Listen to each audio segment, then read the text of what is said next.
नमस्कार, आप देख रहे हैं आवाज़ इंडिया। आप सभी का स्वागत है। मैं हूं सर्वेश तिवारी। खबरों की शुरुआत करते हैं, लेकिन सबसे पहले नजर डालते हैं आज की हेडलाइंस पर। इसरो का 101 मिशन हुआ सफल, पीएसएलवी रॉकेट तीसरा चरण नहीं कर पाया पार। भारत ने बांग्लादेश को दिया झटका, रेडीमेड कपड़ों, प्रसंस्कृत खाद्य पदार्थ जैसी कुछ वस्तुओं के आयात के लिए लगाया बंदरगाह पर प्रतिबंध। रशिया और यूक्रेन के बीच शांति दूत बन रहे हैं ट्रंप, सोमवार को दोनों देशों के प्रमुखों से करेंगे बातचीत। और बारिश की भेंट चढ़ा, आरसीबी केकेआर के बीच का मैच, कोलकाता प्लेऑफ से हुआ बाहर। अब खबरें विस्तार से। केंद्रीय गृह मंत्री अमित शाह ने भारतीय सेना की वीरता को सलाम करते हुए पाकिस्तान पर जमकर हमला किया है। शनिवार को गुजरात के गांधीनगर में एक कार्यक्रम को संबोधित करते हुए केंद्रीय गृह मंत्री अमित शाह ने कहा, आज़ादी के बाद ऐसा पहली बार हुआ है कि हमारी सेना ने पाकिस्तान में 100 किलोमीटर अंदर घुसकर हमला किया और आतंकी शिविरों को नष्ट कर दिया। जो लोग हमें धमकाते थे कि उनके पास परमाणु बम है, उन्हें लगता था कि हम डर जाएंगे, लेकिन हमारी सेना, नौसेना और वायुसेना ने उन्हें ऐसा करारा जवाब दिया है कि पूरी दुनिया हमारी सेना के धैर्य और पीएम मोदी के दृढ़ नेतृत्व की प्रशंसा कर रही है। मैं हमारे सशस्त्र बलों की वीरता को सलाम करता हूँ। आंध्र प्रदेश के श्रीहरिकोटा से इसरो ने आज सुबह 5:59 पर सतीश धवन अंतरिक्ष केंद्र के पहले लॉन्च पैड से पीएसएलवी C61 रॉकेट लॉन्च किया, जो सफल नहीं हो पाया। पीएसएलवी रॉकेट तीसरा चरण पार नहीं कर पाया। इसरो के चीफ वी नारायण ने इसकी जानकारी दी है। यह सैटेलाइट EOS-04 जैसा ही था और इसका काम धरती की तस्वीरें और जानकारी भेजना था, ताकि ज़रूरी कामों के लिए डेटा मिल सके। इसकी मदद से सीमा पार पर होने वाली हर गतिविधि पर नज़र भी रखी जा सकती थी। वाणिज्य मंत्रालय के विदेश व्यापार महानिदेशालय की ओर से जारी अधिसूचना के मुताबिक बांग्लादेश से भारत में रेडीमेड कपड़ों, प्रसंस्कृत खाद्य पदार्थ जैसी कुछ वस्तुओं के आयात पर बंदरगाह प्रतिबंध लगाया गया है। इस प्रकार के बंदरगाह प्रतिबंध भारत से होकर गुजरने वाले और नेपाल, भूटान जाने वाली बांग्लादेशी माल पर लागू नहीं होंगे। आत्मनिर्भर भारत को बढ़ावा देने और पूर्वोत्तर राज्यों में स्थानीय विनिर्माण को समर्थन देने के लिए भारत ने असम, मेघालय, त्रिपुरा और मिजोरम में सभी LCS और ICP पर बंदरगाह प्रतिबंध लगाने का फैसला किया है। बताया जा रहा है कि प्रतिबंध से बांग्लादेश के रेडीमेड उद्योग में बाधा आएगी, साथ ही कपड़ों की लागत बढ़ने और बाजार तक पहुंच सीमित होगी। इससे भारतीय निर्माताओं के लिए एक नया अवसर पैदा होगा। पाकिस्तान की खुफिया एजेंसियों से संपर्क और भारत की संवेदनशील जानकारियां साझा करने के आरोप में हिसार की यूट्यूबर ज्योति मल्होत्रा को गिरफ्तार किया गया है। शनिवार को उसे न्यायिक मजिस्ट्रेट की अदालत में पेश किया गया, जहां पुलिस को 5 दिन की रिमांड मिली है। अब उसे 22 मई को दोबारा कोर्ट में पेश किया जाएगा। सुरक्षा एजेंसियों को ज्योति मल्होत्रा के लैपटॉप और मोबाइल से अहम सुराग मिले हैं। सोशल मीडिया पर ज्योति मल्होत्रा एक लोकप्रिय नाम है और उसके लाखों फॉलोअर्स हैं।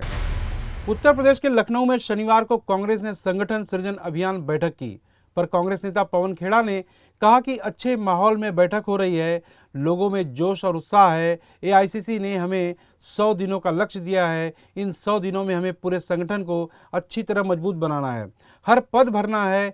पूरी उम्मीद है उत्तर प्रदेश की जो कांग्रेस की विरासत है, फिर से उसमें जान फूंकने का समय आ गया है। आवाज समाचार में यहाँ लेते हैं एक छोटा सा ब्रेक।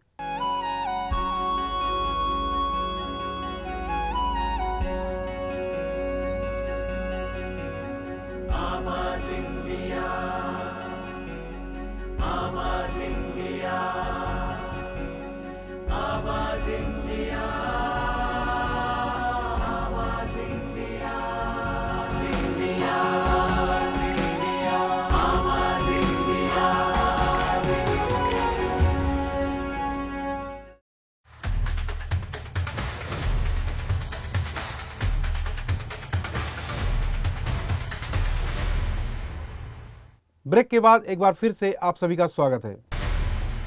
अमेरिकी राष्ट्रपति डोनाल्ड ट्रंप ने कहा है कि वो 19 मई की रोज यानी कि सोमवार की सुबह 10 बजे करीब रूस के राष्ट्रपति व्लादिमीर पुतिन से बात करेंगे। शनिवार की देर शाम ट्रंप ने अपने सोशल मीडिया हैंडल पर लिखा है कि मैं सोमवार की रोज सुबह 10 बजे करीब रूस के राष्ट्रपति व्लादिमीर पुतिन से फ़ोन पर बात करूंगा।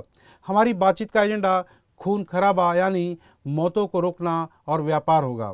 उन्होंने लिखा है कि इसके बाद मैं यूक्रेन के राष्ट्रपति वोलोदिमीर जेलेंस्की और फिर नेटो गठबंधन के अन्य सदस्यों से भी बात करूंगा। उन्होंने आगे ये भी लिखा है कि उम्मीद करता हूं कि ये एक प्रोडक्टिव दिन होगा, युद्ध विराम हो सकेगा और यह हिंसक युद्ध जिसे कभी होना ही नहीं चाहिए था वो भी रुकेगा। उत्तराखंड के केदारनाथ में शनिवार के दिन एक हेलीकॉप्टर की क्रैश लैंडिंग हुई। तकनीकी खराबी आने के बाद एक एयर एम्बुलेंस हेलीकॉप्टर को इमरजेंसी लैंडिंग करनी पड़ी।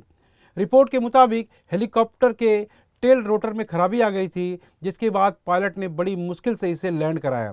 स्थानीय अधिकारियों के मुताबिक पायलट ने तुरंत बेहद सूझबूझ दिखाई, जिसके कारण पायलट सहित हेलीकॉप्टर में सवार 3 लोगों की जान बच गई। दिल्ली में शनिवार की दोपहर बाद आई तेज आंधी और बारिश से कई जगहों से नुकसान होने की सूचना मिली है। दिल्ली, गाजियाबाद, मेरठ रैपिड मेट्रो के न्यू अशोकनगर स्टेशन की छत उड़ गई। तेज आंधी में मेट्रो की छत पर मौजूद टीन दूर दूर तक उड़ गए। कई इलाकों में पेड़ और बिजली के खंभे तक गिर गए। वहीं सेंट्रल दिल्ली के नवी करीम इलाके के आरक्सा रोड में एक निर्माणाधीन मकान की दीवार गिर गई। इसके मलबे में दबने से 3 लोगों की मौत हो जाने की जानकारी सामने आई है, जबकि 4 लोग घायल हो गए हैं। वहीं दिल्ली के पहाड़गंज इलाके में एक निर्माणाधीन इमारत गिरने से मलबे में दबकर 2 लोगों की मौत हो जाने की भी जानकारी सामने आ रही है। बताया जा रहा है कि शाम में अचानक तेज हवा और बारिश की वजह से ये हादसे हुए हैं। अमेरिका के 2 राज्यों में कुछ हिस्सों में तूफान आने के कारण तकरीबन 21 लोगों की मौत हो गई। अमेरिकी राज्य केंटकी के अधिकारियों ने बताया कि वहां पर तूफान के कारण 14 लोगों की मौत हुई है। वहीं मिसौरी में 7 लोगों की मौत होने की जानकारी मिली है, जिसमें सेंट लुइस शहर के 5 लोग शामिल हैं। शनिवार सुबह केंटकी के दक्षिण पूर्व में स्थित लॉरल काउंटी में यह तूफान आया। अधिकारियों का यह भी कहना है कि मरने वालों की संख्या और भी बढ़ सकती है। मिसौरी के अधिकारियों का कहना है कि तूफान के कारण 5000 इमारतों को नुकसान पहुंचा है। घरों की छतें तक उड़ गई हैं और बिजली व्यवस्था पूरी तरह से बाधित हो गई है। रॉयल चैलेंजर्स बेंगलुरु और कोलकाता नाइट राइडर्स का मैच बारिश के चलते रद्द हो गया। बेंगलुरु में लगातार हुई बारिश के कारण टॉस भी नहीं हो पाया। यह मैच विशेष रूप से केकेआर के लिए बहुत महत्वपूर्ण था, क्योंकि इस मुकाबले को जीतकर ही वह प्लेऑफ की दौड़ में बनी रह सकती थी। दूसरी ओर आरसीबी ने लगभग प्लेऑफ में अपना स्थान पक्का कर लिया है। सस्पेंशन के बाद आईपीएल 2025 में यह पहला मैच था। इसी के साथ आरसीबी के आईपीएल पॉइंट्स टेबल में 17 अंक हो गए हैं और टीम टेबल में टॉप पर आ गई है। वहीं कोलकाता की उम्मीदों पर पानी फिर गया है। केकेआर की टीम इस सीजन प्लेऑफ की रेस से भी बाहर हो गई है। आवाज़ इंडिया में फिलहाल इतना ही। आप देखते रहिए आवाज़ इंडिया।